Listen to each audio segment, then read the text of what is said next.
All right, so there's like a minute left in the game, but I'm just going to do a video on this. Bama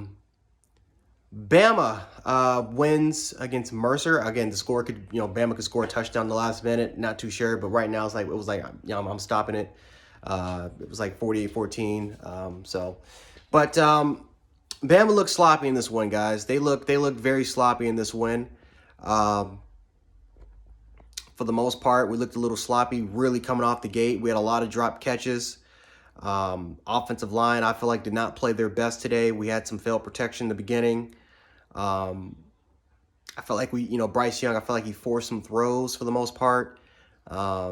Defensively, for the most part, I felt like we didn't, at least in the secondary, I didn't feel, concerned in our front line, but in our secondary, we had a lot of miscommunication. Now, granted, we're going against an offense, we're going against the wing offense that, for the most part, a lot of high school teams would run this type of offense. So you're not going to see a lot of offenses like this in the, you're not going to, you're never going to see an offense like this until you play Mercer again, or you're playing a team that runs a similar offense to this. I think Georgia Tech, or a lot of the triple option teams are, that's probably the closest thing you're going to come to the type of style Mercer runs. But yeah, we just played sloppy. We really played sloppy today. We had a lot of miscommunication on the back end of our secondary. For the most part, we let a lot of those plays develop, where for the most part, they pretty much just caught us lacking with the crossing route. And for the most part, Bama pretty much runs a man coverage scheme. And for the most part, when a crossing route happens, it's a lot of switching. Whether if it's in zone or man. And we just had a lot of miscommunication in the back end, and we allowed those points to happen. And we kept getting killed in the second half by that same damn play over and over and over again. For the most part, second half, we let our second and third string players play. That's what that's what you expect. At least you know what you get to work with, right? You get to have some of these players have some game time experience. Guys like Chris Braswell, Dallas Turner, we saw some of him. We saw Timothy Smith. We saw some Jamil Burrows. I think Tim Keenan was able to get in the game a little bit. So, you get to know what you work with. J.C. Latham, I think Tommy Brockemeyer also got in the game as well. You get to know what you're working with for the most part. You have film for the most part, and you get to pretty much teach these kids how they can develop their game, how they can get better, what they need to work on. So, yeah, man, like I said, I'm not really too happy with this performance. I feel like we definitely should have played a lot better. I felt like we were missing the fire, the tenacity that we had last week. I feel like we just underestimated the competition. I feel like Mercer they felt like they had a lot to play for. They really, again, Mercer is not beating Alabama. We all know that's not happening.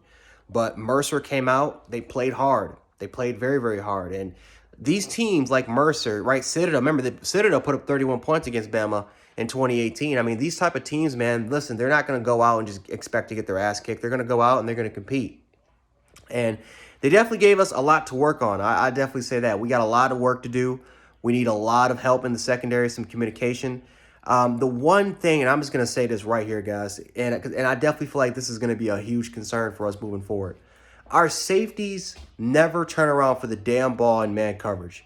They never turn around for the damn ball. This has been happening since last year, but whether if it's Branch, this happens with Moore.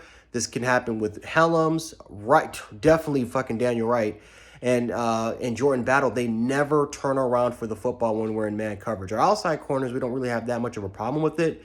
But our safeties never turn around for the ball, so we need to clean that up. We got to teach these guys the fundamentals, especially in man coverage. We're always in position. It's not like we're getting beat seriously. We're always in good position. Just turn around for the damn ball, man. We get a PI every single time, and it happened against us against us last week against Miami, where we just kind of got caught lacking in man coverage with our safeties. And then, of course, that is, the same thing happened with the Mercer game. They just kept attack in the middle. So we got to get better at it. We got a tough game against Florida next week. They're going to be a lot more physical. We're going to be in the swamp in Gainesville. We got to be prepared because, again, we did not have a good performance today. We did not have a good performance. So we got to have that tenacity. We got to have that fire if we're going to beat Florida. Another thing I want to talk about before I end this is Will Anderson. Hopefully he's okay. I know he was limping off.